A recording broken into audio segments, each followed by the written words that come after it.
بعض لوگ رمضان کے مبارک مہینے میں بھی اور روزے کی حالت میں فلمیں ڈرامے دیکھنے اور گانے باجے سننے سے باز نہیں آتے، تو ایسے لوگوں کے روزے کا کیا حال ہوگا؟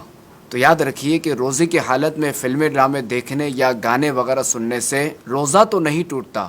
البتہ روزے میں اس طرح کے افعال کرنا مکروہ ہو سخت گناہ ہے، اور ان کی وجہ سے روزے کی نورانیت بھی جاتی رہتی ہے کہ اللہ تبارک و تعالی نے ہم پر رمضان کے روزے صرف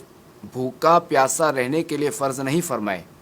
بلکہ اس لیے فرض فرمائے ہیں تاکہ ہمیں تقوی و پرہیزگاری ملے، جیسا کہ ارشاد باری تعالی ہے، یا ایہا الذین آمنوا کتب علیکم الصیام کما کتب علی الذین من قبلکم لعلکم تتقون۔ ترجمہ کنز ایمان، اے ایمان والو، تم پر روزے فرض کیے گئے جیسے اگلوں پر فرض ہوئے تھے کہ کہیں تمہیں پرہیزگاری ملے۔ یہ کیسا روزے دار ہے جو فلمیں ڈرامے دیکھے، گانے باجے سنے اور گناہوں کی حالت میں اپنا وقت برباد کرتے ہوئے خود ہی اپنی آخرت برباد کرے۔ الحمدللہ الکریم، ماہ مبارک اپنی برکتیں لٹا رہا ہے،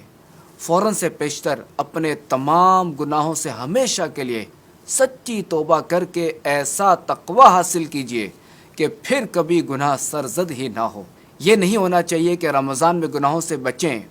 اور اس کے بعد معاذ اللہ دوبارہ گناہوں میں پڑ جائیں، کہ یاد رکھیے کہ گناہ تو کسی صورت کرنے ہی نہیں، کہ گناہ اللہ تعالیٰ کی ناراضی کا باعث اور جہنم میں جانے کا سبب ہیں۔ اللہ کریم ہمیں ہر دم گناہوں سے بچنے کی توفیق عطا فرمائے، آمین۔